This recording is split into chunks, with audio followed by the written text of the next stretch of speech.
Welcome back, America, to the Conservative Cat Show, where we claw through corruption, we chase down the truth, and we never cough up furballs. No. The furballs of lies. We never cough those up. The furball of lies. Unlike the corporate media, we will never lie to you. They spit them out nightly.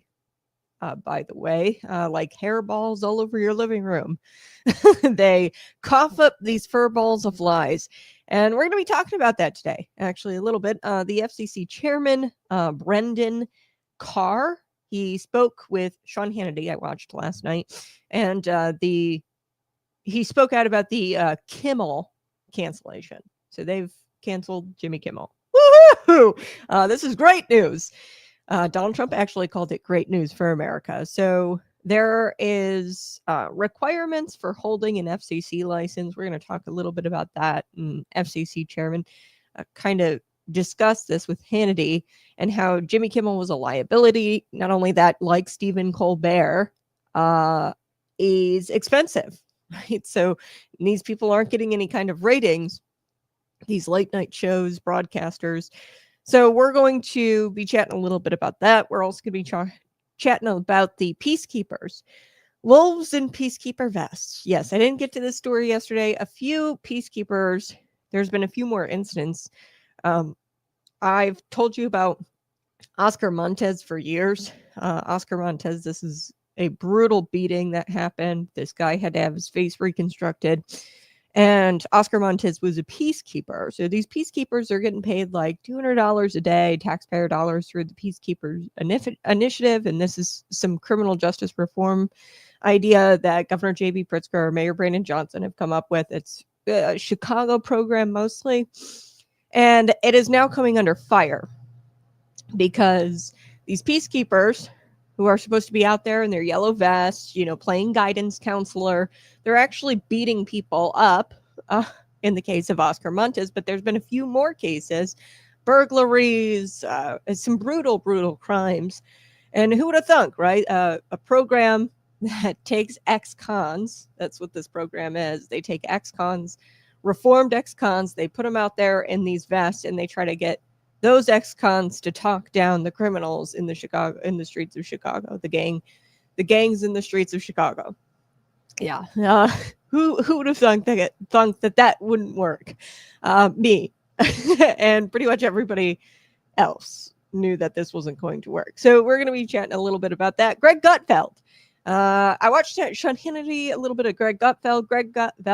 When Obama came out, he was like one of the first tweets I saw when Charlie Kirk was assassinated. And, it just burned me up the way he talked about like this both sides argument. And we don't know what the motive is yet. I'll tell you what the motive is here, Brock.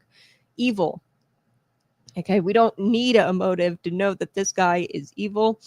Charlie Kirk was assassinated, and he was the only guy killed. We know what the motive was. It was your evil, godless ideology that you espoused from your ivory tower at the White House while you were president, okay? I know what the motive, everybody knew what the motive was as soon as Charlie Kirk got shot. So Greg Gutfeld, he kind of decodes this both sides argument beautifully. So we're going to talk about that. But right now, let's get to Jimmy Kimmel canceled. Yes, you heard me right. ABC has pulled the plug indefinitely on our late night jester, as I like to call him. He and Stephen Colbert, they're just jesters. And, they're shameful, they're biased, and they're just downright malicious. These were downright malicious comments that he made after and about the Charlie Kirk assassination. If you hadn't heard, take a listen. We hit some new lows over the weekend with the MAGA gang desperately trying to characterize this kid who murdered Charlie Kirk as anything other than one of them and doing everything they can to score political points from it. In between the finger pointing, there was grieving. On Friday, the White House flew the flags at half staff, which got some criticism. But on a human level, you can see how hard the president is taking this. My condolences on the loss of your friend Charlie Kirk. May I ask, sir, personally, how are you holding up over the last day and a half, sir? I think very good. And by the way, right there, you see all the trucks? They just started construction of the new ballroom for the White House, which is something it's they've not been like trying to get, as you know. He probably didn't even hear the question, okay? It's not like I mean, I can hear it in the background, like an airplane, a helicopter, some sort of chopper in the background. I'm sure he didn't even hear the question. For about 150 years, and it's going to be a beauty. Yes. Okay. He's at the fourth stage of grief, construction. Demolition, construction. This is not how an adult grieves the murder of someone he called a friend. This is how a 4-year-old mourns a goldfish, okay? Okay. So he said that about President Donald Trump. He went on to say, that it's one of our guys, and yeah, it was just truly despicable. And, the first stage of grief for leftists is lying. That's their first stage of grief, okay? Because he just outright lied. This guy was not, and it was never. I mean, we had the engravings of the shell on the shells.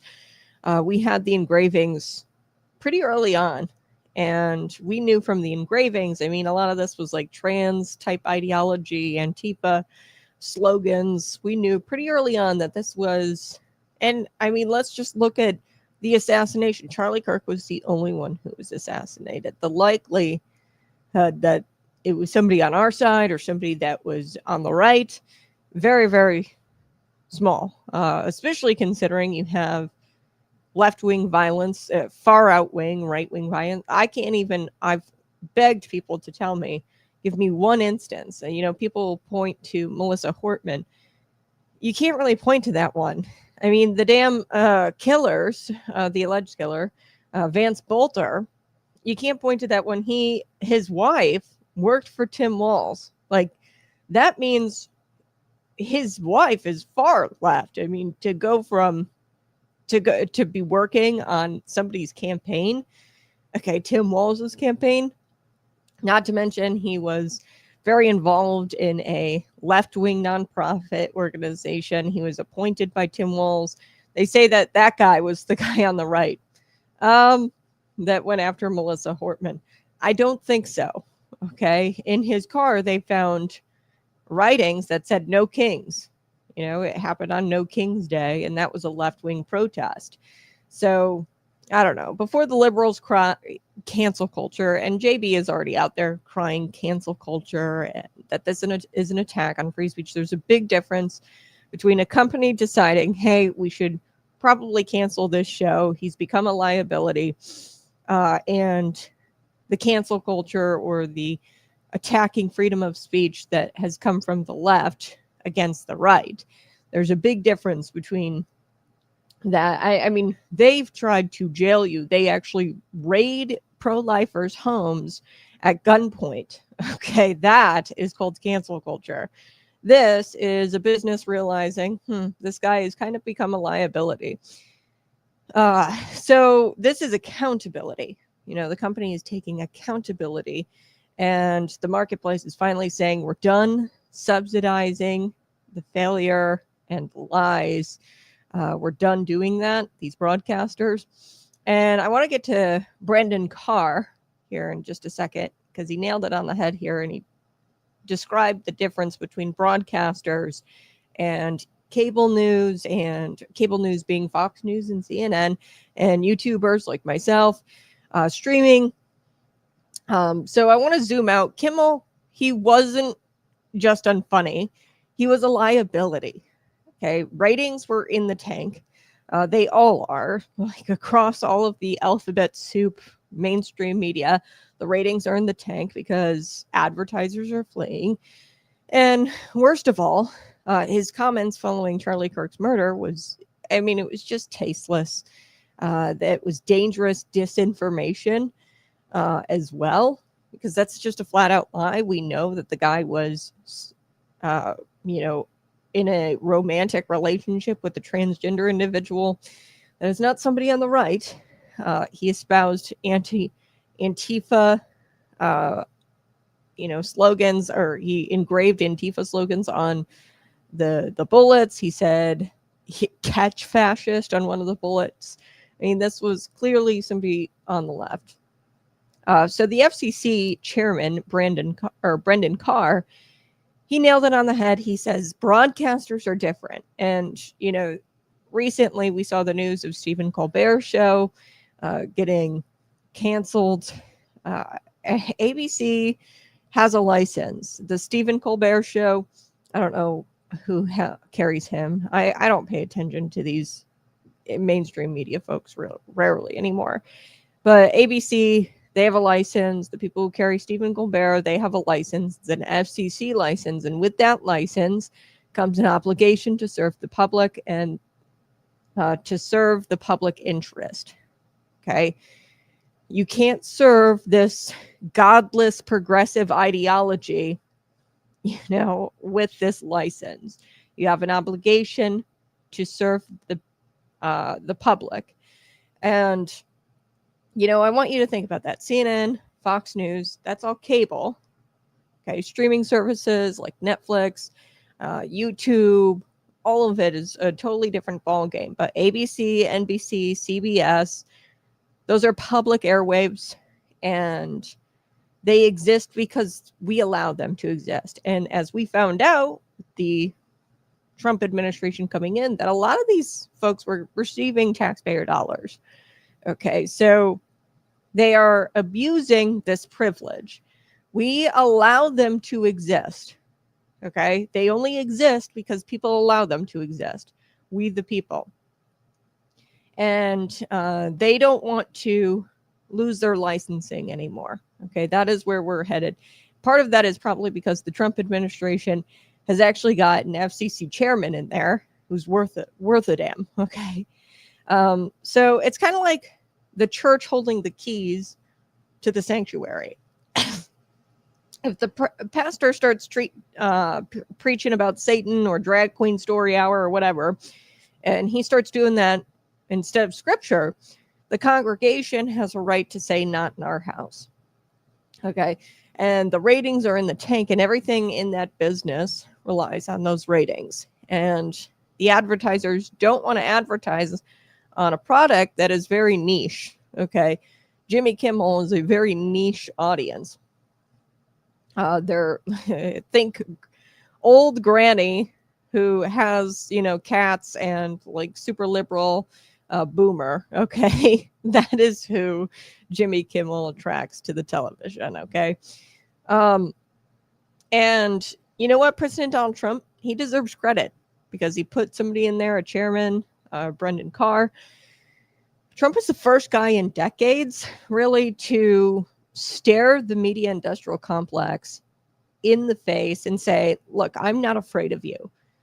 Remember the Russian collusion hoax, the laptop, the Hunter Biden laptop being buried, the Joe Biden, as sharp as a tack that guy is, more like as dull as a butter knife. Okay. Not sharp as a tack, that guy. Every single lie, every single narrative that they spun out there, Trump punched back, you know, prior to him being in office. Now he's in office and the Trump administration is cracking down. Trump broke the illusion long time ago before he even served his first term. I think he exposed what the mainstream media really was. It was nothing but propaganda outlets for the Democrat Party and laugh tracks. Okay, that's all this was. And Jimmy Kimmel, you know, once the darling of Hollywood late night, now tossed into the trash. Just like CNN Plus was tossed into trash. Okay. So bye, Jimmy Kimmel. See ya. And I want to take a little history lesson here. The FCC public interest standard goes back to the 1930s. Okay. I don't like the FCC as much as the next guy. Having the FCC is kind of like annoying in and of itself. Just let the markets compete, and then the best one will, you know, be the one that we know best serves the public. Right now, between Fox News and CNN, we know that Fox News better serves the public, you know, because they're doing far better.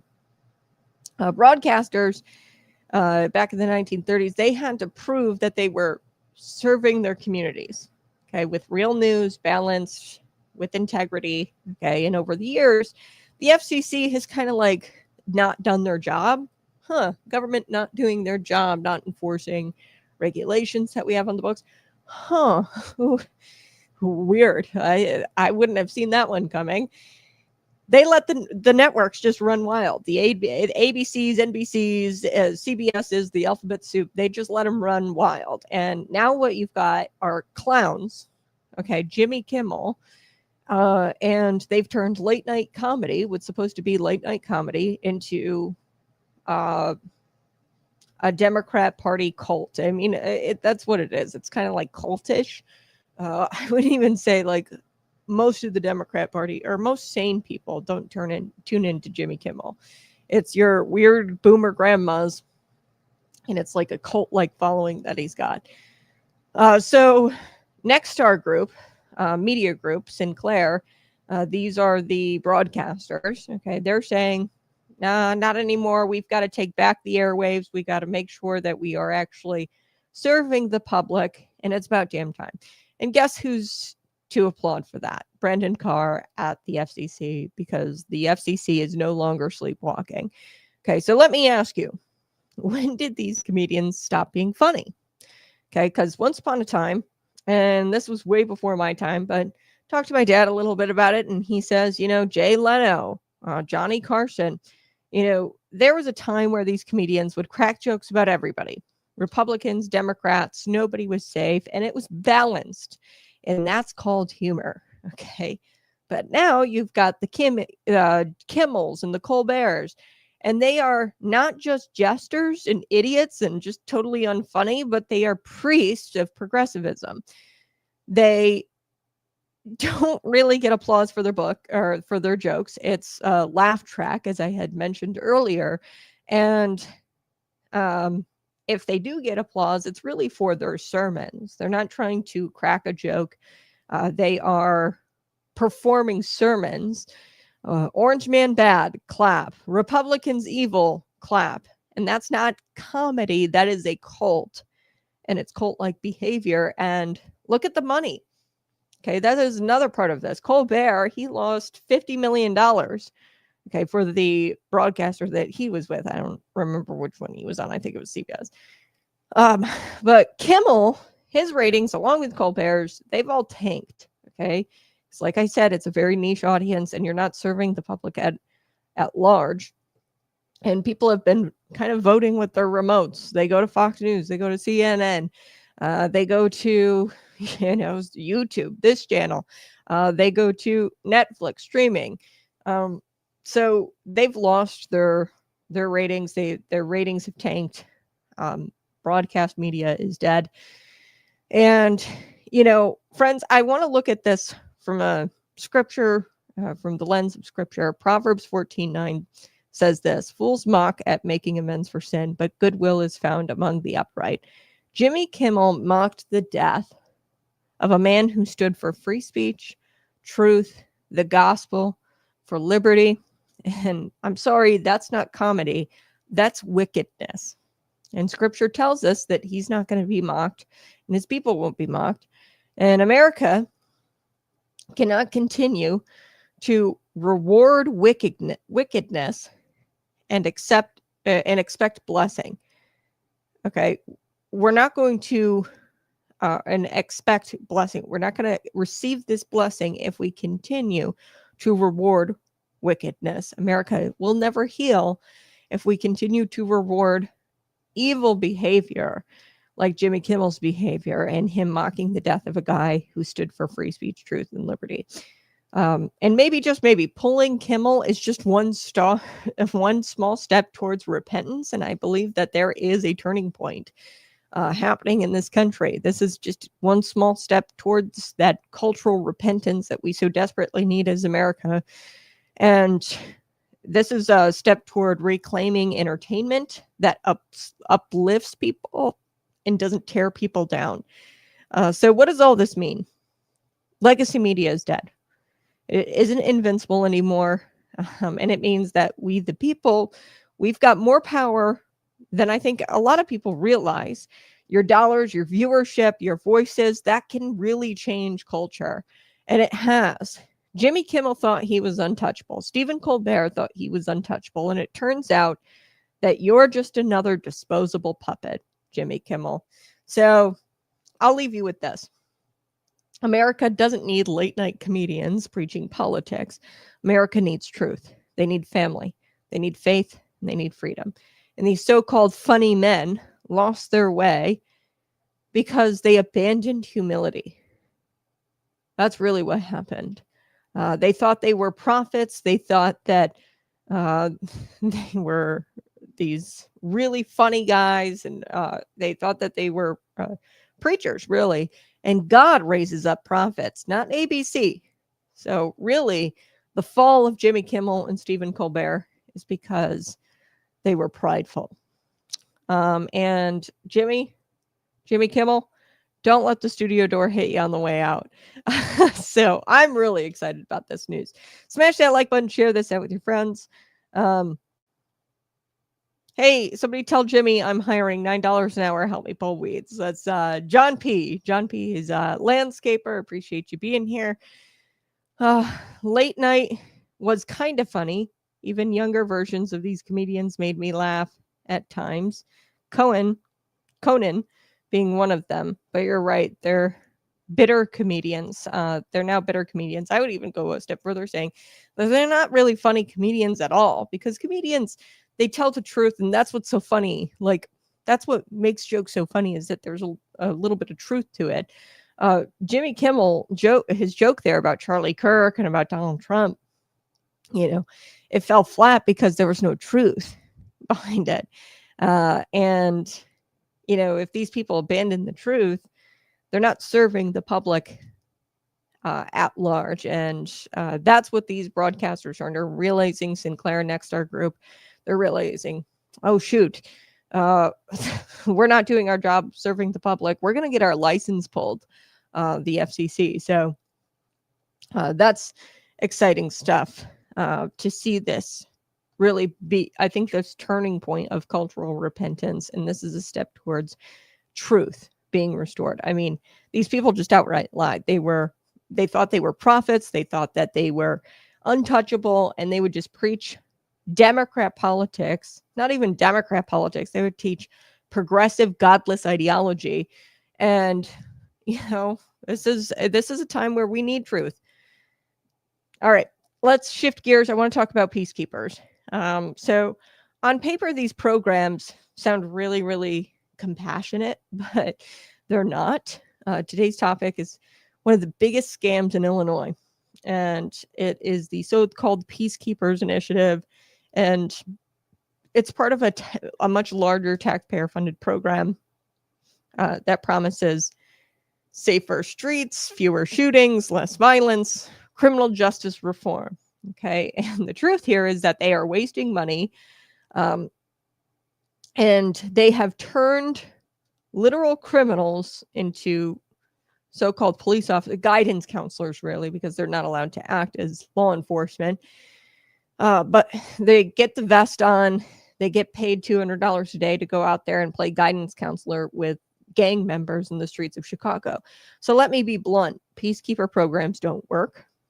Okay, they are not a solution. And they are an excuse for weak leadership. And it's a way for politicians like Governor J.B. Pritzker and Chicago Mayor Brandon Johnson to look busy while violence and crime spirals out of control. That's what the Peacekeeper initiative is. So the proof is in the headlines. We've got murder suspects, carjackers, parolees, ex-cons. They're wearing these vests, these Peacekeeper vests, and then they're being paid taxpayer dollars to go out there and reduce violence. But they're not actually doing that. They're actually contributing to more violence. And I've got some more headlines here for you about a couple of former gang members, ex-convicts. They got put on this payroll, to the taxpayer-funded payroll, to be violence interrupters. That's what the politicians call them. And they're supposed to mediate disputes before they turn deadly, and they're supposed to reform the gang members out in the streets. Now, two big names you need to know involved in the Peacekeeper program, okay? This is Ceasefire and the Crushers Club. Okay, so two big names. Ceasefire, they claim to stop shootings by hiring outreach workers with street credibility. Okay, so I will decipher that for you. They're hiring ex-cons to go out there to try to stop shootings and to try to talk down their fellow gang members, okay? They walk the streets, they talk to gang members, and they supposedly claim that this lowers tensions. Having ex-cons go out there in yellow vests, talking to the gang members, and grabbing them a warm glass of milk and a blanket, that is actually calming tensions and that is stopping shootings, okay? That is what Ceasefire would like you to believe. Crushers Club, they say that they give young teens jobs, mentorship to keep them out of trouble. Their website even brags that 90% of their youth avoid the criminal justice system. Nice. But here's the problem. When you fill your ranks with criminals and teens and call it peacekeeping, don't be surprised when they keep on doing crime. So I want to look at this headline. This is Jamari Edwards. This is fascinating stuff, folks. And I laugh, but it's not funny because there's real victims out there. I laugh because it's almost like a Babylon Bee article. Like, yeah, let's get the ex-cons out there to act as like guidance counselors. So Jamari Edwards, he worked for both Ceasefire and Crushers Club. These two organizations, think of them as like I think they're like nonprofit organizations, but they're organizations within this Peacekeeper initiative. Okay, he just got 22 years in prison. Oh wow, Cat, 22 years in prison. What did he do? Well, he carjacked 3 vehicles and shot a guy in the leg. Yeah, I wouldn't call that violence. I wouldn't call him a violence interrupter. I wouldn't say that he's stopping violence. He carjacked 3 people and shot somebody in the leg. I would call that violence escalation. Okay. And he was hired, and what this is a voter drive. Okay. These nonprofit organizations, they try to get these people to, they pay them the taxpayer dollars and they say, hey, in exchange, we want you to vote for us. I want to move on to Keller McMillan, a peacekeeper. He's got 3 fugitive warrants on him. He's accused of being a part of a crash and grab burglary. So he crashed into a building and burglarized the place, and he killed an innocent person. An innocent motorist ran into him during this chase in downtown Chicago. And Pritzker wants to hand that guy money. Keller McMillan, he was part of the Peacekeeper initiative. Pritzker wants to hand that guy money and hand the criminals more money. I mean, give me a break. What is going on here? And of course, I've talked about Oscar Montes. This happened a few years ago. He was caught on camera wearing one of these neon Peacekeeper vests. And, he was charged with beating and robbing a man in Little Village, which is a neighborhood in Chicago. The victim was dragged from his car. I mean, this was chilling video to watch. I couldn't find it. I got to probably dig it up, but I probably wouldn't want to play for you here anyway. It's very graphic. He pulls the victim from the car. He stopped at a stoplight, and then he starts like pretty much curb stomping him. And his ribs were broken, face fractured. He lost vision in one eye.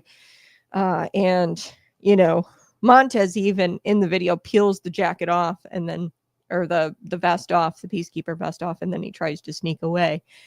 Folks, this is not keeping the peace. This is camouflage for criminals. We are paying criminals to go out there and commit crime. Okay, so let's talk about the real reason why these programs exist. I already alluded to it a little bit. This is not about reducing crime. This is about politics. Governor J.B. Pritzker and Mayor Brandon Johnson, they don't want to confront the hard truth. 1, evil exists. 2, Chicago crime problem is rooted in broken homes, fatherless children. Really, it's just a lack of Jesus, if I have to be honest with you. But the fatherless children get recruited by these gangs, and the prosecutors are refusing to prosecute them. And this culture has developed where we just glorify lawlessness and evil. And they don't want to talk and confront the real truth here. And instead of fixing the foundations here and bringing Jesus to the streets of Chicago, they throw money at these nonprofits and they call it progress. It's lazy politics. It's vote buying. And it creates an entire cottage industry. Like it's like almost like an entire separate economy that is going on. And I've talked about this before, the battle between public sector and private sector. But this is an entire industry of activists who depend on violence continuing. Okay, because without violence, their jobs are going to disappear. So if they were to actually do their jobs, they wouldn't get a paycheck anymore. You see what I'm going with this? So the retired police chief, quoted in the Center Square, calls this a jobs program. And he's right on. This is nothing to do with violence prevention, violence reduction. This is not law enforcement. This is welfare with a neon vest. They are paying these people, these ex-criminals, taxpayer dollars, and they are saying, go vote for me. Okay? And we take a step back and we look at this through a biblical lens, okay? Romans 13 says, God gave government a sword to punish evildoers. Peacekeepers flip this all upside down. They hand the sword to evildoers, the government. They hand the sword right over to the evildoers, and they hope that they won't swing it. Scripture doesn't say hire the wicked to keep the peace. No, it says resist the devil and he will flee from you. James 4:7. It says do not be overcome by evil, but overcome evil with good. Romans 12:21. Overcoming evil does not, with good does not mean paying career criminals $200 a day, $40,000 a year to wear matching t-shirts. That is not mercy. This is complete madness. And true peace comes from justice, truth, and accountability, not bribery. Okay, so we can't forget the victims here. That innocent motorist I talked about in the crash and grab where he crashed into a building, burglarized the place.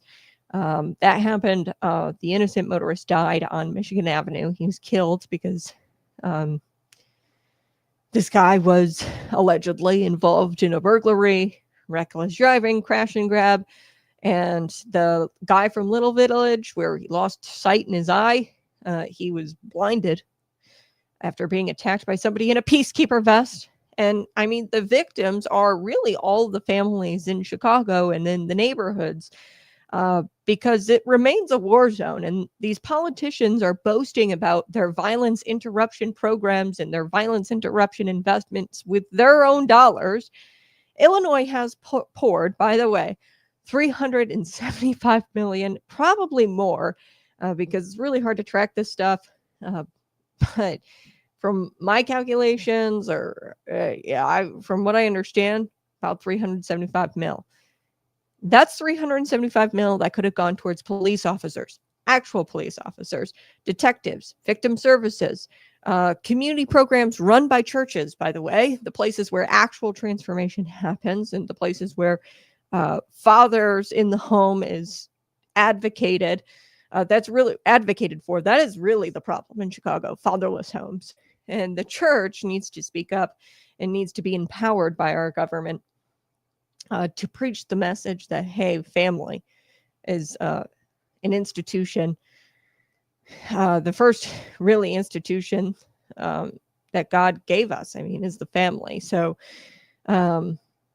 instead, these families, with their $375 million, because that's your money, my money, instead, with that money, these families get trauma and the criminals get a payroll. So I want to offer, a few new Peacekeeper programs, since this logic is so brilliant. Arsonists, hey, why don't we start hiring arsonists and they can be our fire prevention consultants? Okay, why don't we start hiring drunk drivers to teach driver's ed at our schools, at our school districts? Hey, we should put hackers in charge of our cybersecurity for the state. We should also save money at the border by giving cartels government contracts to patrol themselves. Yeah. I mean, this is like giving an arsonist a paycheck to go do fire prevention. Okay, to be a fire prevention consultant. This sounds as ridiculous as that sounds. That's what this is, this Peacekeeper program. And it's the same logic behind hiring criminals as peacekeepers. Okay, so what's the alternative here? What's the true alternative? Here's what real leadership looks like. End the Peacekeeper charade. End it now. Shut down these nonprofit organizations. Shut down the programs. They don't work. They're dangerous. Fund real law enforcement.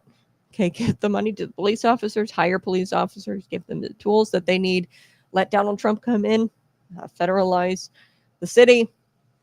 Let them enforce the laws without political handcuffs. We need to strengthen families. The way we do that is by the church. The breakdown of the family is really the seedbed of the crime that's going on. Fathers in the home matter more than violence interrupters on payroll. Okay, so-called violence interrupters.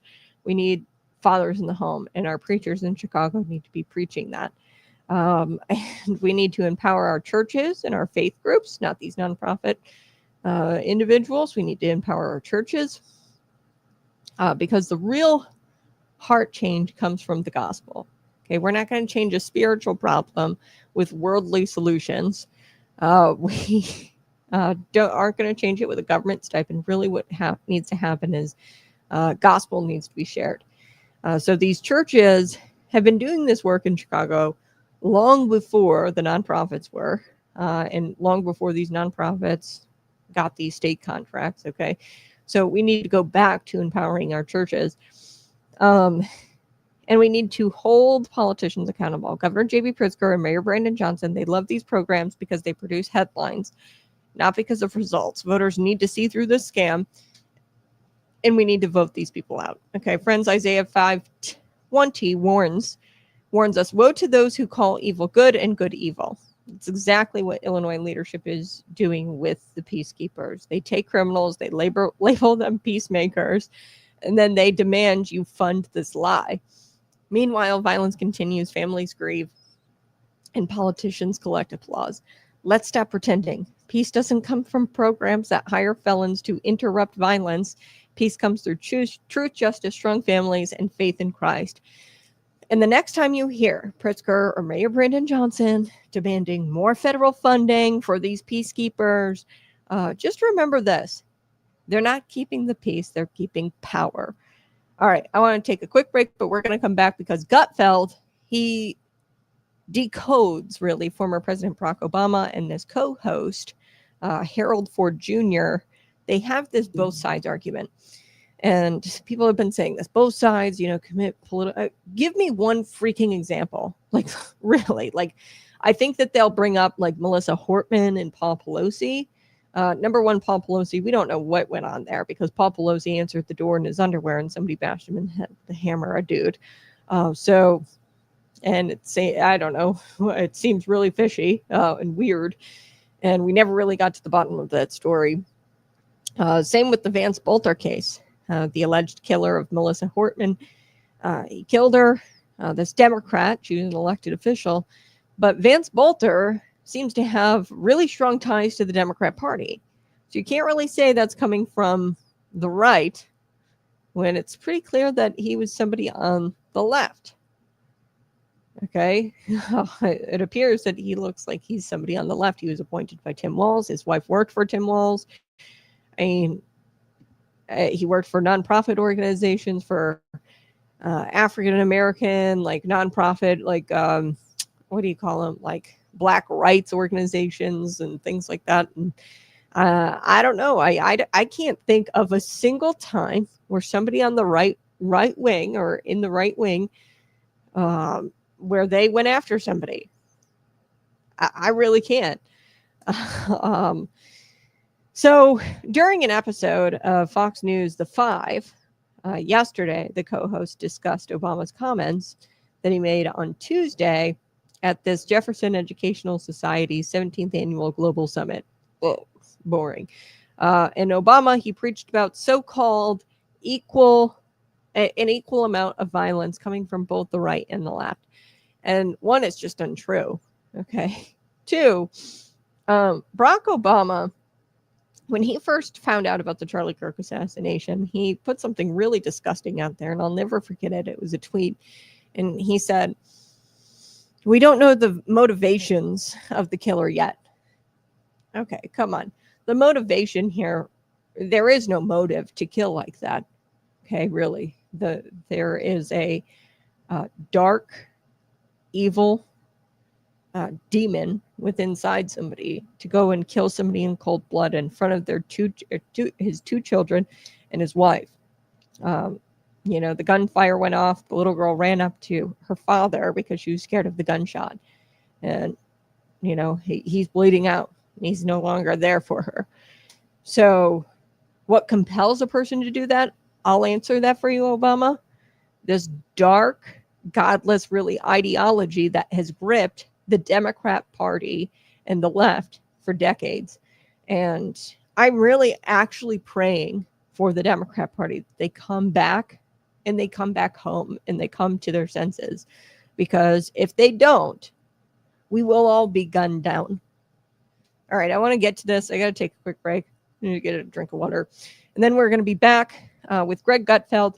And I've got more truth nukes for you ahead. You're going to want to stick around the Conservative Cat Show. Subscribe to the channel. I'll be right back.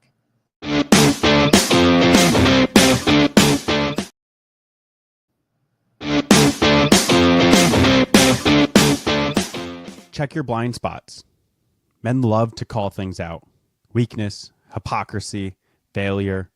We're wired to spot threats and take action. But Jesus didn't say, never judge. He said, judge not, that you be not judged. Why? Because judgment without humility is a trap. It turns you into a sniper with a log jammed in your eye. Matthew 7 hits hard. Jesus calls out a man who sees a speck in his brother's eye, but ignores the plank in his own. He's not saying, don't correct. He's saying, clean your lens first. Self-examination before confrontation. It takes guts to get real with your own sin, to admit you've gone soft, to face your pride, lust, laziness, or bitterness head on. But that's what real men do. They sharpen themselves before they sharpen others. Jesus didn't just want behavior police. He wanted heart warriors. Men who get the plank out, then humbly help a brother see clearly. Men who don't just flex spiritual authority, but walk with spiritual maturity. In verse 6, it's about discernment. Don't toss holy things to pigs.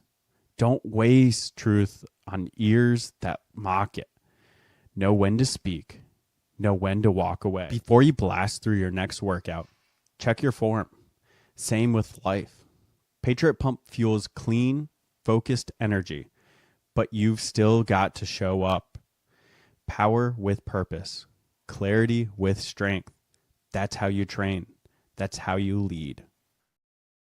Hey, smash that like button, share this out with your friends, and be sure to subscribe to the channel right now. Tell one friend about Conservative Cat today. That is my task for you. Or you can go to patriotpumpenergy.com, get your bottle of premium pre-workout.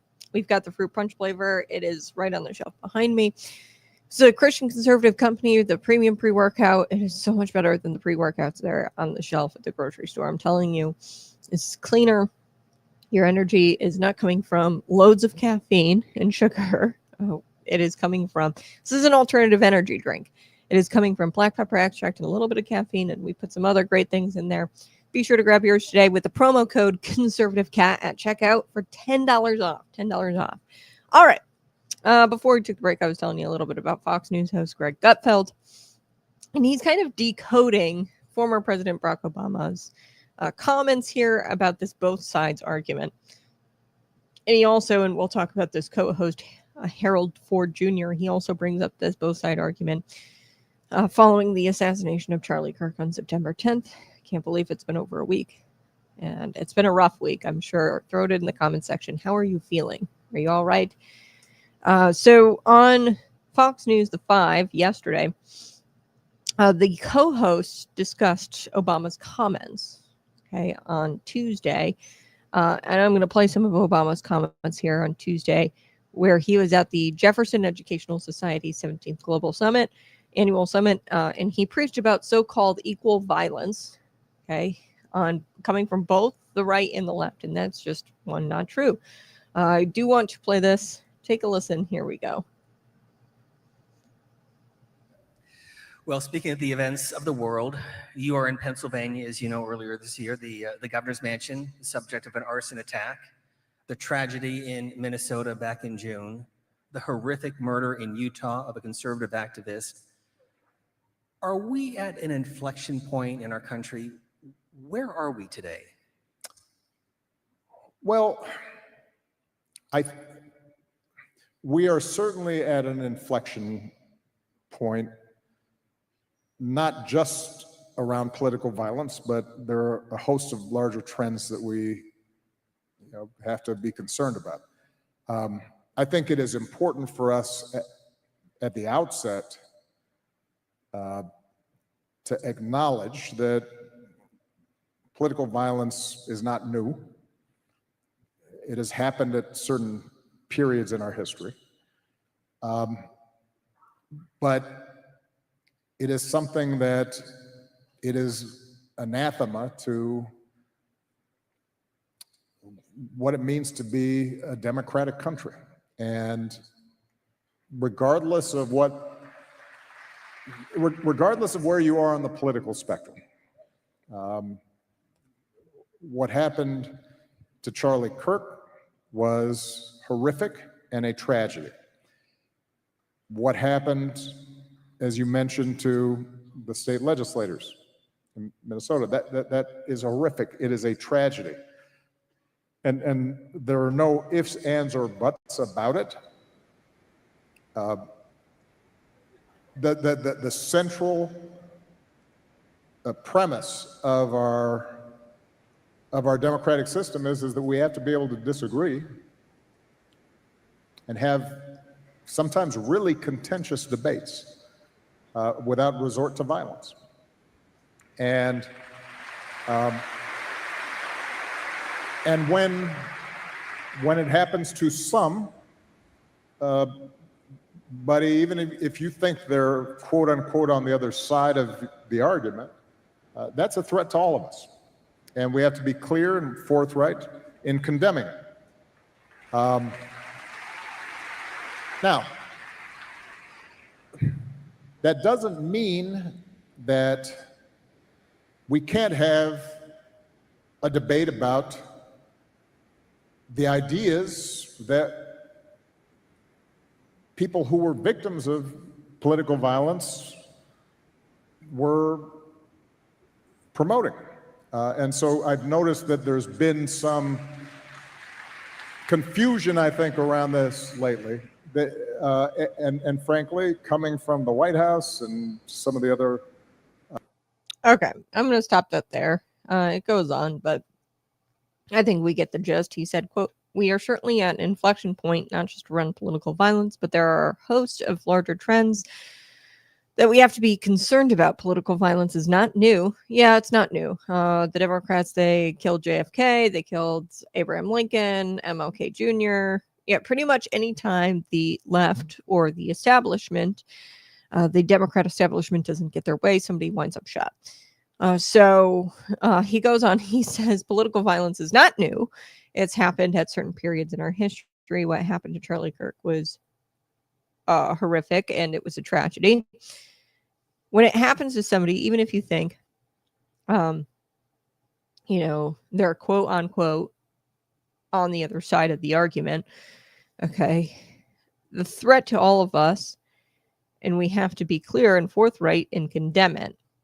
That is what Barack Obama said, and I'm just reading the transcript of what he said here. So Greg Gutfeld, he dropped a truth nuke, and I'll get to that here in just a second. But Greg Gutfeld, he dropped his truth nuke. But first, I want to address. He brought up Melissa Hortman, and he said, it happened to Charlie Kirk, but it also happened to those state legislators in Minnesota. He brought up Melissa Hortman. Melissa Hortman was killed by Vance Bolter, allegedly, right?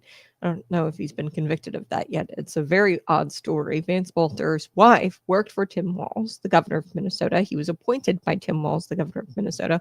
Not to mention, Melissa Hortman was actually praised by Republicans and was actually uplifted a few days prior to her being slain by conservatives and by people on the right. People on the right were uplifting Melissa Hortman for her vote because she was the only Democrat to vote with Republicans over a budget deal where she said no, to state-funded healthcare and healthcare coverage for undocumented immigrants, for illegal immigrants. Okay, so she was actually on our team at the time of her being slain. So, I'm really struggling for an example. Like, I so want an example.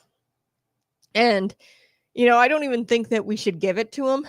Greg Gutfeld, you're going to hear his truth nuke here in just a second. And, he says that, you can claim both sides.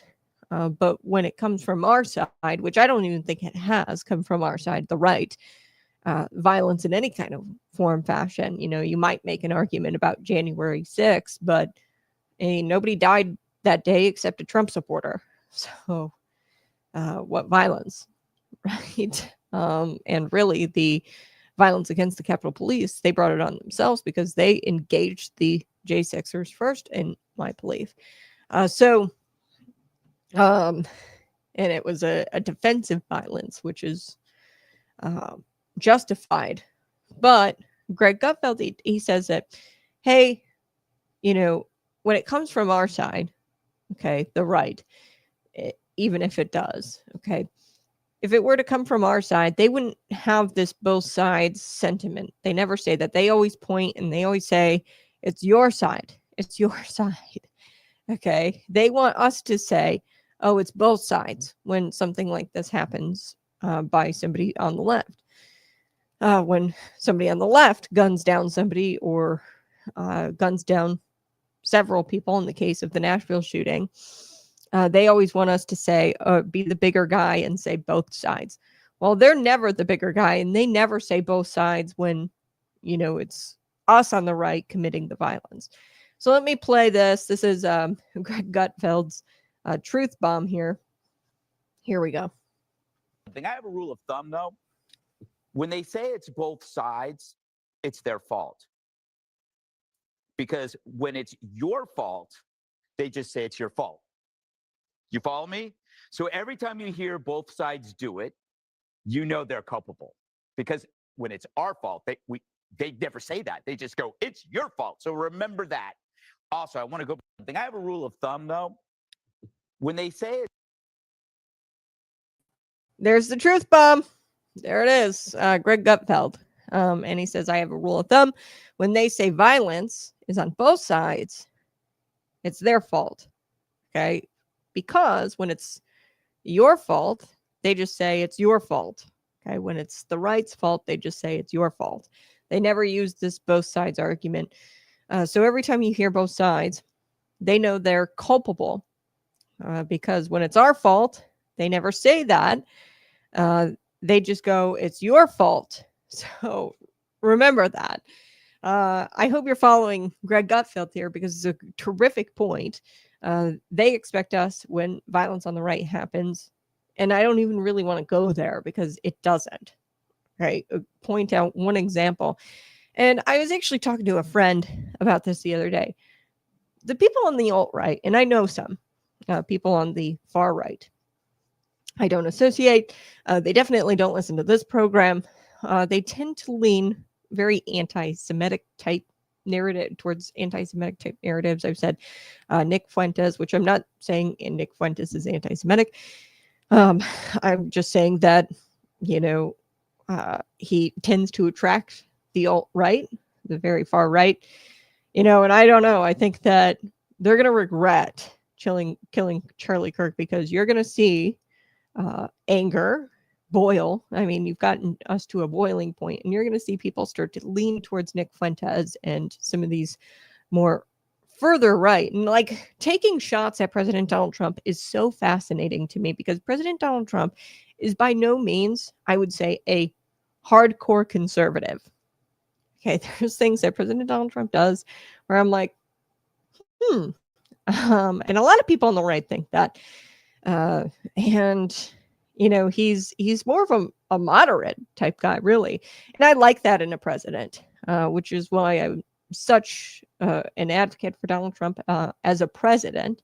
Now, as my state legislator, somebody closer to government, I want them like gun toting, tobacco chewing, spitting, kind of right wing, if you know what I mean, Bible carrying right winger. Donald Trump is not that. Okay. So it's fascinating to me that they take shots at people like Charlie Kirk, who is, by my estimation, sort of moderate. I would say right of center, which is been what the Americans generally are, just right of center. We just tend to be more right of center as a populace, like as a general public. I would say that you're right of center. But it's fascinating that they take out, or they attempt to take out, these moderate voices, which goes to show you how far the left really is. But the alt-right, I want to get back to them, and they kind of, you know, go towards these Nick Fuentes type podcasts, which, you know, not saying that even Nick Fuentes is extremely right. He just kind of tends to attract that crowd. He's a little bit flamboyant, I guess, or like out and proud and loud. I like some of the things he says. I don't like all of it, especially the anti-Semitic-esque. I'm not saying he's anti-Semitic, but the implication that the Israeli government is after everybody. Okay, I don't like that at all. I think that there's no evidence to really prove that. Not to be an apologist for Israeli government, because like all governments, it's all corrupt. But we as Christians, and I've talked about this before, you know, if you go to Israel, and I've never been, I was supposed to go, but the war, if you go to Israel, and Charlie Kirk talked about this, he went to Israel. He got to cry where Jesus cried. He got to see where Jesus was. The Bible comes to life in Israel, and Jesus is coming back to that holy land. And scripture, you know, Thessalonians, Genesis, all over, it says that if you bless Israel, you will be blessed. Okay, so as Christians, we are obligated to support Israel. Scripture tells us to do it. Okay, so the alt-right, they're little, they have anti-Semitic tendencies. But here's something about the alt-right that I don't think the left really understands. The extreme, like true extremists on the right, and I know a few, they do not go anywhere. They are very antisocial, and you might have a few younger men who are just rabble rousers. They go and they tend to gravitate towards the crime of trespassing, of vandalism, things like that. They never go out and gun people down. I'm just going to be honest with you. I don't think that the alt-right does that. Think of the backwoodsy type, chewing tobacco, gun-toting, you know, deep south. These people, you know, and I'm not saying that this is a correct ideology at all, because I am not, I would say, a true far-right extremist. I'm far-right, but not a far-right extremist that they claim that we all are. But the true far-right extremists, they have isolated themselves, and much like what you see with most of the Democrat Party and the far left, they isolate themselves in grandma's basement, and then they're stuck in their Reddit rabbit holes, okay, which was the case of Tyler Robinson, I believe. And many of these transgender shooters, the Nashville shooter, a lot of that, the slogans that were engraved on that bullet, you never hear about that ever. Like in regular social media circles. It is these rabbit holes that they go down in Reddit, and then they don't associate with the outside world at all. But there's a big difference between the alt-left and the alt-right. The alt-right never comes out of their hidey hole. Okay, they rarely do it. And even when they do it, it's these young men who are kind of rabble-rousers. And they usually do it masked, by the way. Something that the left doesn't do when they commit these crimes. They don't do it in a mask, which is fascinating. You know, the Nashville shooter, I don't think that individual is wearing a mask. They come out of their hidey holes and they commit the violence, and they do extreme active violence, the alt-left. The alt-right does not do that. Think like backwoodsy, like literally have no desire to be out in society at all.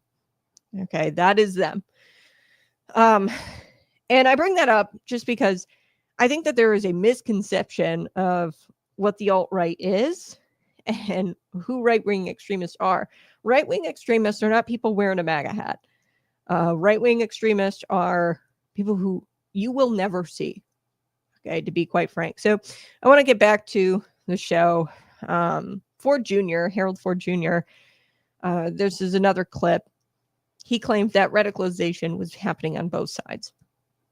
And he gave cover to that ABC News reporter that I talked about yesterday, Matt Gutman, who really appeared to glorify the alleged shooter, killer, Tyler Robinson, and his trans-identifying male boyfriend's loving relationship. He glorified it on ABC, said that it was touching, that their relationship was touching.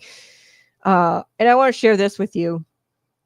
This is the 5, and you'll hear Harold Ford Jr.'s comments here, claiming that radicalization is happening on both sides.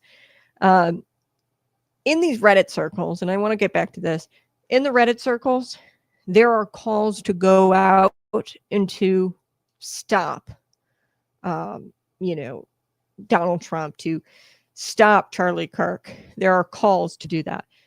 In these right-wing, alt-right, like truly right-wing extremist circles, there are no calls to go out and do anything about anything. Okay? They live in a world that is separate of society, and they're not really hurting anyone. Very rarely you might find some of these rabble-rousers, masked right-wing crimes. You probably can't even really track back to the right wing because a lot of the time they do it masked, which is interesting. Because they don't want to be found, and they just it's so weird because like these left wings, they go out and like even the guy that they first thought had been the killer of Charlie Kirk, he confessed to that crime knowing full damn well that he had kiddie porn as he's being charged for kiddie porn in his basement, and they're gonna go raid the house, they're gonna check in on everything he's doing. Like, you can't even really commit crimes right. The extremists left, they always get caught. I would say the right wing, if they are out there committing crimes, they never get caught. And it's intentional because they don't want to take credit for the crimes because they are interested in exposing themselves and exposing their little cult. Okay, they're not interested in that. They're interested in staying away far from society. But there's really no calls for them to do anything about society. And that is not what happens on the left. You get what I'm saying? All right, let's play this clip. I want to get to it. Take a listen. Yeah, Kimmel saying the MAGA gang desperately trying to characterize the kid who murdered Charlie Kirk as anything other than one of them. One of the most asinine things I ever heard. Conspiracy land. Literally. Harold, there's 3 data points that to me, we talk about a common set of facts. Left loves this. What are the common set of facts? Fact 1, we showed you the text messages. Fact 2, the mother said he was turning towards left-wing ideology. He became enveloped in this trans ideology. Fact 3, the county attorney, Jeff Gray, not a political partisan actor, said he was motivated by left-wing ideology. It's an inescapable conclusion. So why can't the left acknowledge this set of facts? Well, good to be back with everybody. I think that these excesses on both sides don't really I don't get too caught up in them. I think that people can arrive at different decisions about a set of events, and it's not for me to judge them or not judge them. I reach my own conclusions. I think what happened to Charlie Kirk was a total assault on our country. I didn't agree with Charlie on most things he said publicly. I didn't know him well enough to know some of his private feelings, but the public things I didn't agree with. But what I admired most about him was he believed in dissent and believed in open debate and believed in honest debate. And he certainly didn't deserve what happened. Two, I listened to President Trump when he talked about this young man's, the suspected assassin's family. He said that it seemed like it was a good family. Maybe the president was saying it because they were supporters of him, but he said it seemed like a good family. It seems like somewhere along the line, he got radicalized. Something happened to this kid. And I think about how we kind of solve these things. He may have been radicalized by left ideology, and probably was. But Katie, I'm sorry, Kaylee, you may be right. I heard what Montel said, and I had never considered what he said. He's likely wrong, but I never considered that maybe. Let's just hear me one sec, Brian. We're all human, and that's the opinion he reached. I don't necessarily agree with him, but here's what I do know: you look over the last several years, and you see the number of killings like this. They generally have a couple things in common, at least the experts say. There's either, or one of all things, there's either some trauma, childhood trauma involved with these people. They have some sort of personal grievance about something. 3, there's some script or manifesto they've concocted in their head that justifies what they've done. And 4, they have access to a gun. And 5th, we're seeing increasingly, they're young white guys who are being radicalized or have some sort of massive exposure to something online. That's what I want to figure out how we get at. And in this case, there's no doubt, Kaylee, hold on one second. There's no doubt the leftist ideology played a role. I'm not denying. Even Abby Phillip acknowledged there was but there are a lot of people who are exposed to leftist ideology who don't kill people. There are a lot of people who are exposed to neo-Nazism who don't kill people. Sure. You look at the guy who went up to Buffalo in 2022, 18 years old, drove 200 miles and killed 9 people in a grocery store in a black neighborhood. And he said he was a neo-Nazi. I think people who have different that's apples and oranges, yeah, and I know, but radicalization is what I'm saying. Yes, okay, but I guess what I'm saying is I understand what you're saying about the radicalization, but the mechanism of the radicalization is way different when you have a constant drumbeat of brainwash, where you have 8 to 10 years of people in the media. These are not. Wait. These are not rock stars. These are not artists saying Nazi. These are news anchors. These are politicians. These are college professors that are actually legitimizing this and saying it over and over again. This is why this is different. No, but Harold, but President Trump said what I said. He said that something happened to it. Says that there was a radicalization. My only point is, I want to get after that. If you're right, and you probably are right. Harold, it's not if it's a leftist ideology, how do we stop it from radicalizing? I want to get Kennedy in here, but I'm just saying, y'all interrupted me. I was just trying to make my point. Very cut and dry. You cannot get more cut and dry than why did you kill Charlie Kirk? We can even pull up the text message.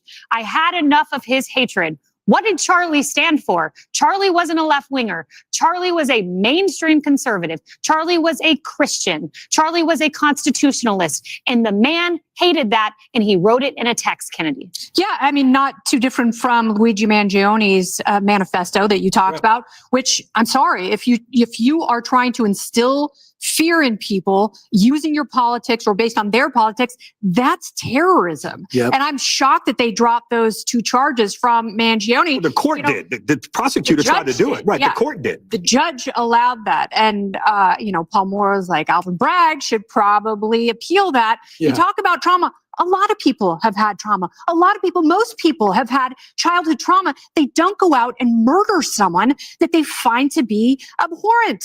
I'm sure there's a lot of people that Oprah disagrees with. She had a very tough childhood. She's not going to murder someone. But my problem is, the defense that, he's this love-struck teen who's so angry on behalf of his lover. A lot of people are angry. So, Randy Weingarten said, well, leftists, they go to the college. They sign petitions to keep Charlie Kirk Kirk off the campus. MAGA people, Trump supporters, they're the ones who murder people. No, it was this person. And now they're trying to take this chasm between confronting someone rhetorically with ideas. You have to look at me. I'm agreeing with you. I'm only making the point. They are normalizing the way they've normalized the terms fascist and Hitler and authoritarian and Nazi. They're doing the same thing with murder, and they're trying to equate someone's anger, which can be voiced in words, with someone picking up a bolt-action rifle and aiming it at a father's head and killing him in front of people in cold blood. It is not the same thing, and that is an objective fact. You said that you're not going to judge people because everyone has their own subjective interpretation. I disagree vehemently. This is objectively wrong. I don't care what side you're on. I don't care what you disagree with. I don't care what your politics are. It is never, ever okay. And there's never been a better time for people like Randy Weingarten and Montel Williams, who was my favorite Montel since the 90s. But you know what? Montel Jordan. Not Montel Jordan. Is my favorite Montel once again because this is how we do it. Okay. So I wanted to share that with you. I know it was a bit long, but and I think maybe the legitimizing from the mainstream is what empowers the alt-left to go out and do these things. Unlike the alt-right, they don't have a legitimizing voice in the mainstream. Okay. I think that there is like a fundamental difference between somebody on the alt-right, like actual alt-right, I'm talking here, folks, and somebody on the alt-left. The people on the alt-right really don't want credit or fame or to be recognized. They want to live in their hidey holes and stay there. Think about your backwoodsy, KKK meeting folks, okay, in the Deep South. And it's a very small group, I would say. And maybe there are younger men who are going out masked, vandalizing things. You don't hear, somebody on the alt-right is not going to get caught. And it's because they know that their ideology, deep down, they know that their ideology is not legitimized and it's wrong. Okay, they know that deep down because they don't have figures like your politicians, your news anchors, and your college professors legitimizing that sort of ideology. Then over here on the alt-left, they've got this ideology that is being legitimized by your news anchors, your politicians, your professors. And I think that there is a fundamental difference between somebody on the alt-right and somebody on the alt-left. People on the alt-left, they want recognition. They want to be famous.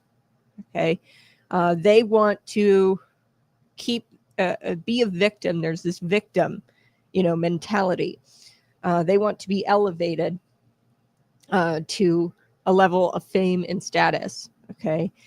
And that is why I think that they go out and perform violence acts far more than people who are actually on the alt-right. And I encourage you to give me an example of somebody on the alt-right committing an act, an assassination or a shooting. I really can't find one.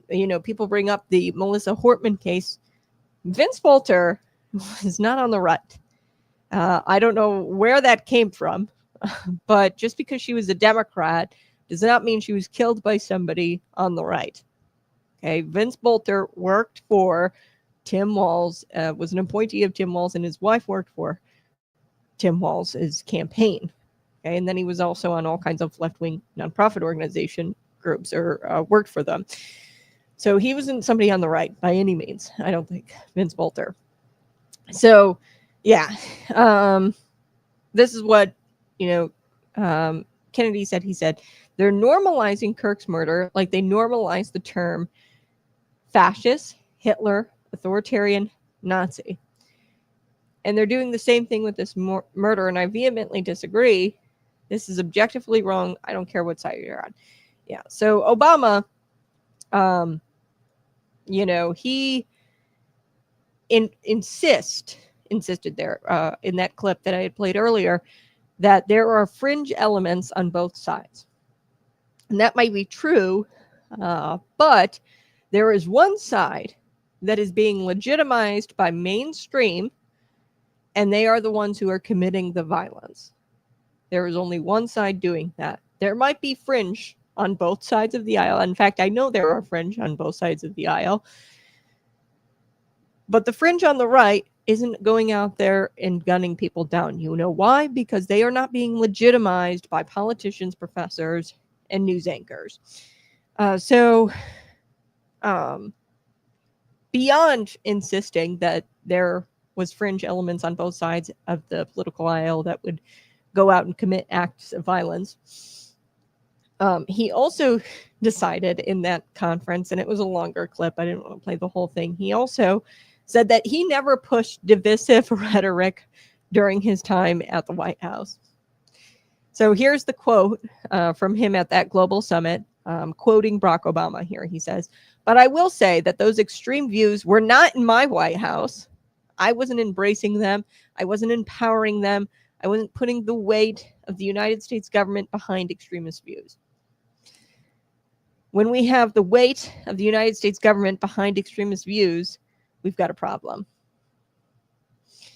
The absolute cojones on this guy, okay, the cojones it takes to say that when we've spent the last decade, I would say the last 60 years, hearing Barack Obama, Joe Biden, Kamala Harris, Tim Walz, and Democrats stretching back 60 years since Ronald Reagan. They called Ronald Reagan Hitler, okay? And referring to Trump supporters as fascists, calling Republican presidents Hitler, okay, the Hitler incarnate, they've called half the nation fascists and Nazis, or an existential threat to this country. The cojones to get up there and say that he wasn't a divisive guy in the White House is absolutely mind-numbing. It's mind-blowing. I mean, the Democrats think that they can play this both sides game like they have in the past. And, it's refreshing to see that people on the right are not taking it, okay? Any sane person, to be honest with you, is not letting this slide this time. They've always said it's happening on both sides. It's happening on both sides. But it's not, because the right does not legitimize the fringy right, okay? And it's very clear. So people have really come out and criticized President Donald Trump for not allowing, free debate on college campuses over the Palestinians, the pro-Palestinian protesters. Candace Owens, I would say she's pretty far right, or she's getting there. And I would say that her voice is a little dangerous right now, in that she might be legitimizing some of these fringy people. Okay. There comes a point where, and Donald Trump was faced with this, where you have to stop terrorism.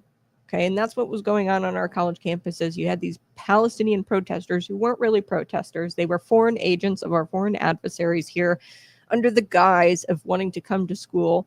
And they were cornering Jewish students, and they were locking them up in libraries, and they were locking themselves down in libraries. And actually, I heard that guy, Mohammed Khalili, or whatever his name is, he's actually going to be deported. So Trump won in that case. So it was kind of being fought like, oh, he shouldn't be deported because he has like a green card. No, he's going to be deported, which is a Trump win. But Donald Trump came out and said, no, this is not going to happen on our college campuses. But you have this fringy right, and I'm all about free speech. And I talked about this yesterday with Pam Bondi calling for the censorship of people on the left. That is wrong. But free speech does not mean hurting people. Okay. There is a point where it's no longer free speech. Okay. And these pro-Palestinian protesters on these college campuses, they were not partaking in free speech. They were hurting Jewish students, and they were being having hateful conduct really towards Jewish students on campuses. And Donald Trump said, no, that's not happening. And you've got people on the fringe right, Candace Owens, who said, I'm so disappointed in President Donald Trump. He's not a free speech absolutist. And that's an extremist view, thinking that throwing bricks at college campuses or through college campuses, windows or whatever. I would say that radical Islamic terrorists are far right. Okay, these people do not believe in progressive ideology like gay marriage, okay, LGBTQ rights, women's rights. Okay, those people are on the far right, very far, far right conservative, where they don't think women should even be wearing jeans. Okay, so that would be far right ideology. Okay, and the far left has kind of adopted them into their kind of group, which is weird. But there's people on the far, far right who said that shame on President Donald Trump. These kids on college camp, these pro-Palestinian protesters, they were just participating in free speech or partaking in free speech. And then you've got this anti-Semitic crowd amongst the alt-right, who criticized President Donald Trump for going in and conducting that attack with the B-2 bombers. And they said that he was an Israeli apologist, or that he was a Zionist cuck, is what some of them call President Donald Trump on the far right. Okay. And it's kind of hard to distinguish between the far left and the far right, I think, at times. But there is no legitimizing voice out there. Now, it's dangerous because there are, I would say, there's more conservatives who are becoming that legitimate voice with the rise of streaming. They're becoming a legitimate voice for that alt-right group. And I think that it will get worse, that the alt-right will wind up becoming emboldened. But right now, what we've got in this country is the alt-left being legitimized by news anchors, politicians like Kamala Harris, Joe Biden, Barack Obama, calling half the nation fascists and Nazis. Okay, so I want to shift gears. We are going to be talking a little bit. You're listening to the Conservative Cat Show. I want to get to this. We're going to talk about a story today that's about firefighters. Forever chemicals. Do you know what a forever chemical is? Drop it in the comment section if you know. We're going to talk about those, and then we're going to talk about government overreach. Okay, so I'm going to take a quick break. Smash that like button, share this out with your friends. I'll be back with that story here next. It has to do with Illinois and an Illinois bill that just got signed into law. I'll be right back.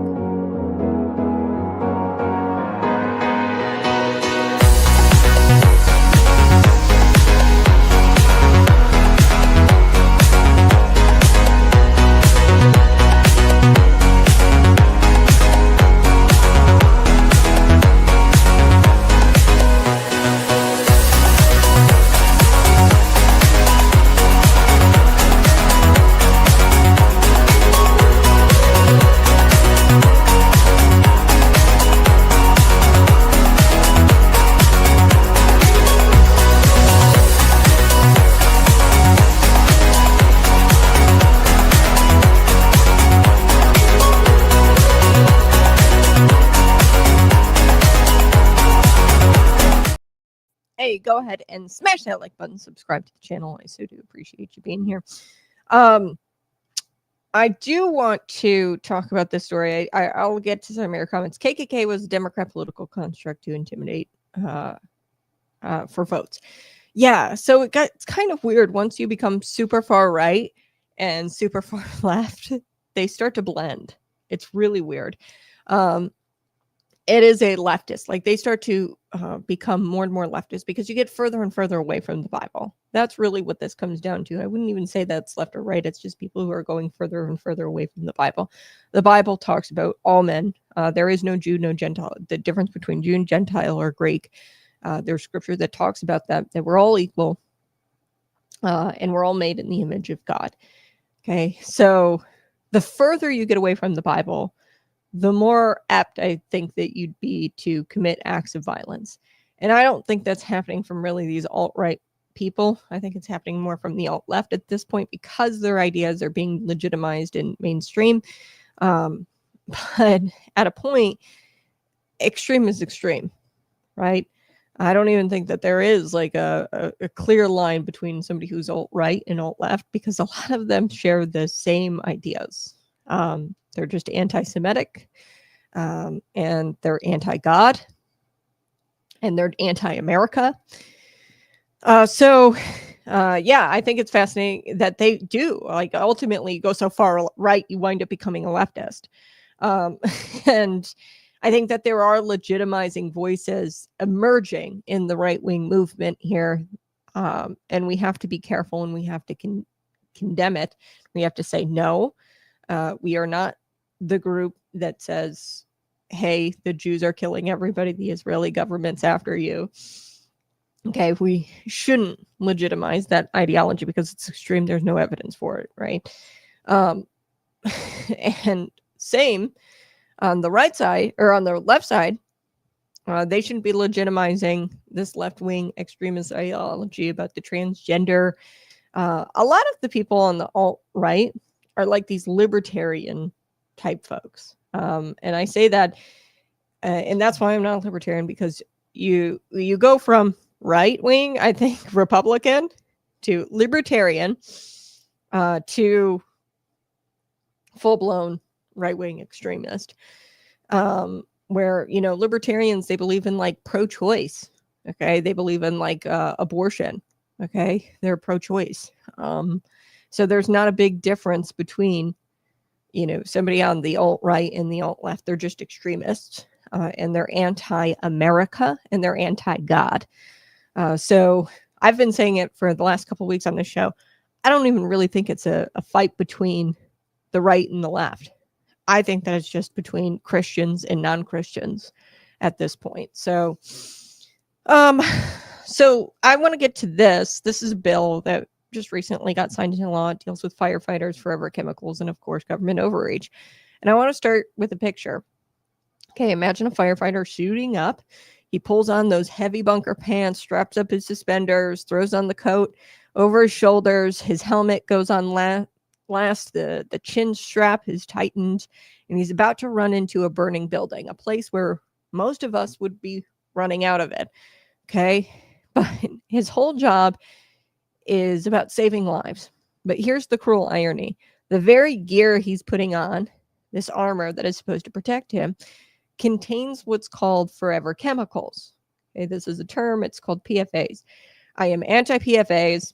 To be clear, I switched from non-stick pans to stainless steel. I'm all about that. Forever chemicals, cancer-causing chemicals. I'm against that. Now, they resist heat, so that's why they put them on the non-stick pans. They repel water, and they make the gear actually more durable, these forever chemicals. But they seep into the skin, and they cling to the body, and over time, that is what causes cancer. Okay, it's the leading cause of death amongst firefighters. Okay, firefighters are more likely to get cancer than the general populace. Okay. Now, you don't have to be a scientist or a politician to know that that's absolutely tragic. And you don't have to be a radical environmentalist to say, hey, maybe we don't want our heroes poisoned by their own gear. Okay, the gear that we issue them. And I agree with that. In fact, as a Christian, I'll put it plainly. Our bodies are temples of the Holy Spirit. And when a man or woman decides to dedicate their life to serving others, it's wrong that their temple is being broken down by the toxins hidden in the fabric that they trust. Okay, so where's the problem, Kat? I mean, you're advocating for an Illinois law. I've told you on this program, if I was a legislator, I'd vote no on absolutely freaking everything. Okay, there's not one freaking bill out there that I would vote yes on. Okay, you probably don't want me being a legislator. But there's no reason to be voting for these bills. We need to be getting rid of laws, cutting back on government. So you're probably wondering, okay, Kat, this bill was signed into law by Governor J.B. Pritzker. What's the punchline here? I know that it's coming. Here's the problem. It's when the Illinois politicians, led by Governor J.B. Pritzker, swoop in with this bill, and they signed it into law. It's called the PFAs PPE Act. The Deputy Chief Pete Dinelli. So they named the law after probably a firefighter who wound up getting cancer from these PFAs. And what this law does, it bans firefighting gear containing PFAs from being sold here in the state by 2027. Like you can sell it up to 2027. Okay, now that sounds awesome, right? I just told you how bad PFAs are. The headlines write themselves. Illinois saves firefighters from cancer, right? But if you know anything, and if you've been listening to this show, if you know anything about Springfield, you know how government works, and you know there's always more to the story. And that's what the show is always about. Now, this is what I call, it's a dressed up as a public safety bill. But this is your classic case of political overreach and market rigging. Okay, so here's how it goes. The big manufacturers, the giants in this firefighter gear making industry, okay, the giants, they've been already working on PFA-free alternatives for years, probably at this point. If they're coming up with this deadline at 2027, most likely the research and development is already done. They're already talking about supply chain and how they're going to actually do this thing and roll out their alternative product. But I'm talking about the big manufacturers have already been doing this, okay? And they've got the research and development teams, and they've got the cash to burn. And when lawmakers sat down and picked this 2027 cutoff date, do you know who they asked? They asked the industry, which are the top people in the industry. And they said, hey, when do you guys think you're going to be ready? And this might be one or two companies. And the industry, one or two companies said, 2027 sounds good. Well, isn't that convenient? The companies that already have a head start get to corner the market. So you see, by banning it, they won't. These smaller companies won't have the time really to transition, and they won't be making. You're just going to wind up causing them to go out of business altogether because they won't have the time to get their product or to get a product that is up to snuff with that 2027 cutoff. You get what I'm saying? So the companies that already have a head start get to corner the market while the smaller competitors struggle to catch up. Now, they should have been working, these smaller companies, if they were smart, they should have been working on this. But, you know, they don't have the research and development teams. They don't have the money. It might be taking them a little bit longer to catch up. You'll hear politicians say, yeah, maybe bigger companies are going to benefit first. But that's not a big deal. Smaller companies can catch up later. You'll hear politicians say that, and it's really not that big of a deal. Since when is it the government's job to tell innovators, entrepreneurs, mom and pop manufacturers, sorry, you're going to have to sit on the bench for a while until you can play by our rules? Okay, that's what this is. They're setting a rule. And that's not freedom. That's not competition. That's not America. That's rigging the game for a selected few at the top who have already been kind of doing this. And here's how it always plays out. Illinois follows the lead of, say, Massachusetts, Connecticut. Massachusetts and Connecticut, they've done the same thing where they've set a deadline and they'll pat themselves on the back. Meanwhile, fire departments across the state are going to be forced to buy gear from the most expensive suppliers. See, they've cornered the markets. They can charge whatever the freak they want. Okay. And the smaller guys who might come up with an even better solution, you know, if they've got the time to do it, they get shut out. They lose so much business because they can't sell the gear that they've already got in order to get them to a point where they can sell the PFA-free alternatives. Who pays the price? It's going to wind up being the taxpayers, the municipalities, and yes, our firefighters. Okay. Because ultimately these guys at the top, because they've cornered the market, they can charge whatever they want because they're going to be the only ones selling the gear that is allowed to be sold here in the state of Illinois. And they're going to charge whatever the hell they want because they're the only ones who provide it, right? So these municipalities that have a contract with this maybe smaller manufacturer, they get it, you know, for cheap right now. But come 2027, they're going to have to abandon that smaller manufacturer that they've been getting it from for years. They're going to have to go with the big guy who's charging buco bucks and who ultimately pays the price. It's going to be you, the taxpayer, to pay for the gear. Okay. Now, I'm not saying PFA forever chemicals. I don't want to keep them. Okay. I don't want to keep poison in the gear. Okay. But there's a difference between me and Governor J.B. Pritzker. I don't think politicians and lobbyists should dictate the timeline here. That's just my thoughts. I believe in a free market.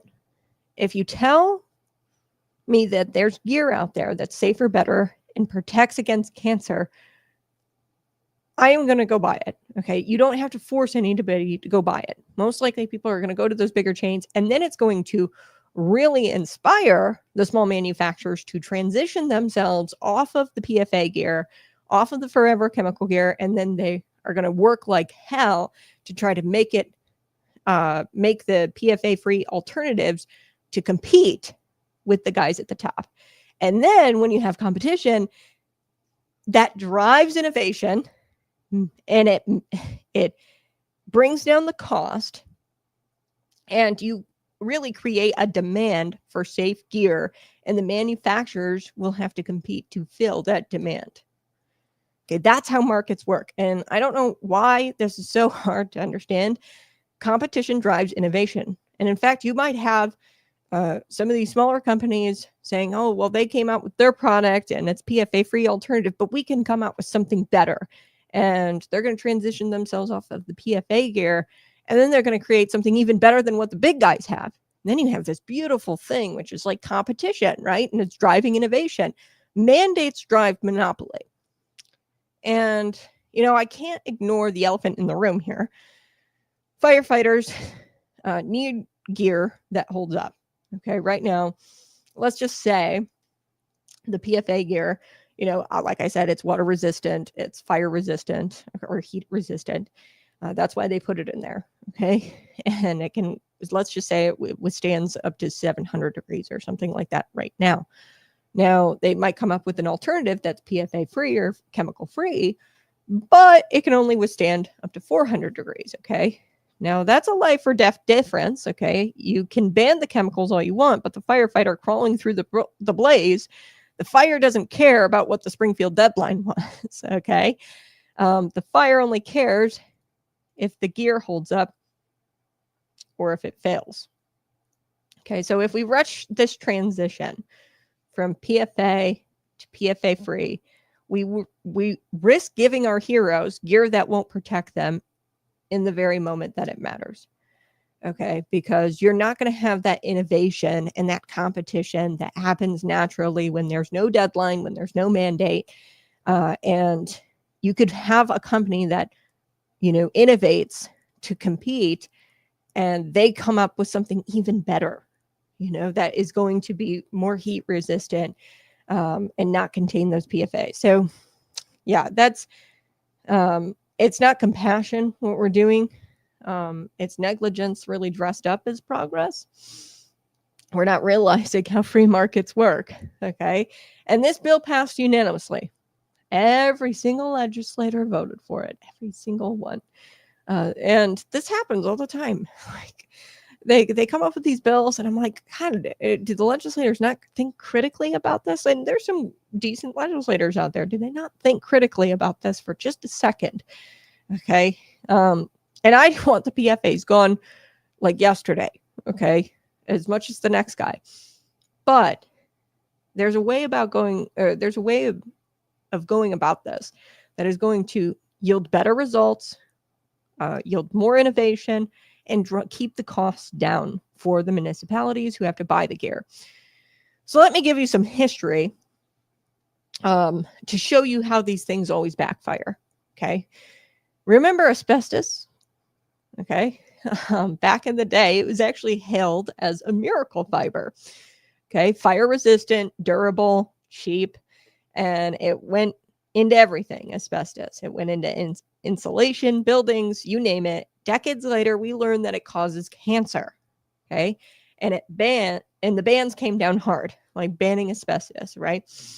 And what happened? Instead of a smooth transition, entire industries collapsed, lawsuits exploded, and the very people who thought that they were protecting got caught in the chaos.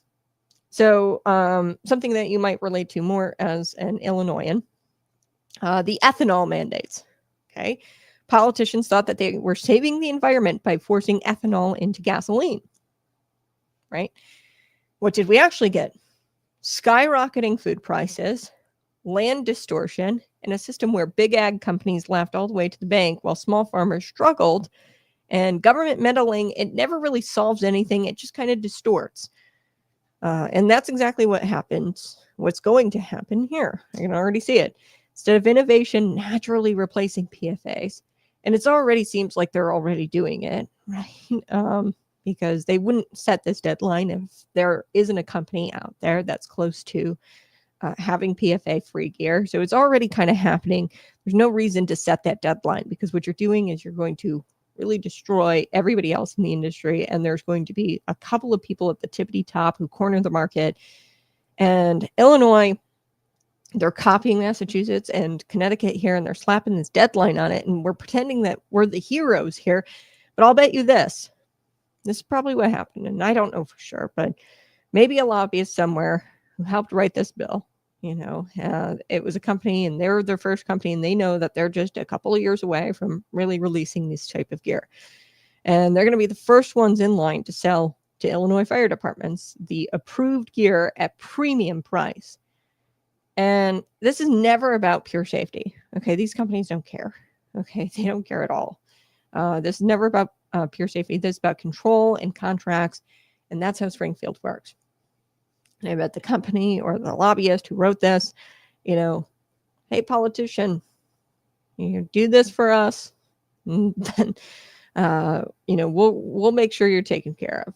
I'm not saying that's exactly what happened, but and let me make my position clear. I'm not against, or I am against forever chemicals. I don't want them in firefighter gear. I don't want them in our drinking water. I am one who bought our stainless steel pans because I didn't want them on my nonstick pans. Okay. And we've learned a lot about PFAs and these forever chemicals. I don't want them in our homes. But I'm also against Governor J.B. Pritzker's overreach here. I'm against the artificial deadlines that advantage some companies and punish others. I'm against protecting or really pretending that regulation is the same thing as innovation. Okay, regulation is not innovation. And I really just would I really would hope that they just let this breathe. Okay. Encourage manufacturers to compete. That is what we have to do. So give departments the freedom to choose. Publish transparent studies on PFA gears. Okay, PFA-free alternatives and the studies about it. And let the results speak for themselves. They've done studies on this, and they've proven that PFA does cause cancer. Like, I've seen the studies, it's real. Okay, firefighters are smart enough to know what gear protects them, and get the firefighters to get all riled up and or urge these companies, call the companies and say, hey, you need to develop a PFA-free gear. We would really want to buy that. Chiefs, fire chiefs, municipalities, they are capable of making decisions without politicians spoon-feeding it to them. And when the market is free, competition will naturally drive costs down, not up. So you're going to have a lot of people to choose from, and the taxpayers aren't going to have to pay a lot because you're going to have a lot of people to choose from. At the end of the day, this is bigger than firefighter gear, and I think you might be bored, but this is about freedom. Okay, and that's why I bring these stories to you, because every time the state takes another slice of decision making away from individuals, families, and local communities, they grow stronger. The state grows stronger, the government grows stronger, and you grow weaker, we grow weaker. And they always do it under the banner of safety. And they play on your emotions, and it's a trick. Okay? They say it's for your safety, don't ask questions. Well, I say ask questions. Okay? Questions are exactly what we should be asking right now. Who benefits from this? Who profits from this law? Who's making the calls, and who's left paying the price? It's going to be the taxpayer who's left paying the price, because these companies at the tippity top, they can charge whatever the freak they want for this firefighter gear because they're the only ones in the game. So, and then you place this mandate on it, and the firefighter departments can only, buy them. I mean, this is a monopoly. So our firefighters deserve better than being pawns in Springfield's game. That's what really pisses me off. This is like so clear that they are using the firefighters, and they're playing on your emotions, and they're using them as pawns, and they deserve gear that protects them, gear that won't poison them slowly. And they also deserve gear that won't fail them in a fire. But above all, they deserve a system that values their lives, because they are made in the image of God. And we, the people, deserve better. We deserve leaders who trust the free market, who trust our communities, who don't believe that every solution comes wrapped in red tape. Illinois doesn't need another law. Illinois needs liberty. Okay. And we need to be transparent and educational. And, this should be on the firefighters, the departments, the associations. It should be on them to go out there and educate. And then the communities will uprise and they will get these companies, or somebody might create a company, and be the first ones to create the PFA free gear. But the mandates, it's not a solution. This is just another layer of control. And I stand with firefighters, but I stand against cancer, but I also stand against the forever chemicals, but I stand against Governor J.B. Pritzker and the rigged timeline here with his heavy-handed mandates and the tired old playbook where Springfield picks winners and losers. Okay, let innovation work. Let the market breathe. And above all, let freedom ring. Okay, smash that like button, share this out with your friends. I guarantee that there's a politician or lobbyist or friend of a politician that owns a company that makes the non-PFA gear or research is it? Or researches it. Yeah, most likely. I don't know. I'm not saying that's what happened. I'm just saying that, there are people who are going to benefit from this, and the taxpayers are going to wind up paying a whole lot more than what they could be if they just let the market breathe a little bit. It seems like we're on the cusp of this anyway. Just making that deadline is going to make it kind of impossible for those small manufacturers to catch up, because they won't be able to sell their gear come 2027. And then they won't have the money to innovate. You see what I'm saying here? So the firefighters and the firefighter unions need to refuse to use the PFA gear. Yes. I appreciate you commenting. Yeah, it's not good. I am not for the forever chemicals in the gear. We should have top-notch gear. But government stepping in always ends up bad. Like, look at the ethanol thing, right? It always winds up really, really bad. All right, smash that like button, share this out with your friends. That's going to do it for me today, but I appreciate you tuning in each and every single morning, 6 a.m. to 8 a.m. It's a daily show. Be sure to subscribe, share this out with your friends, and tell one person about Conservative Cat.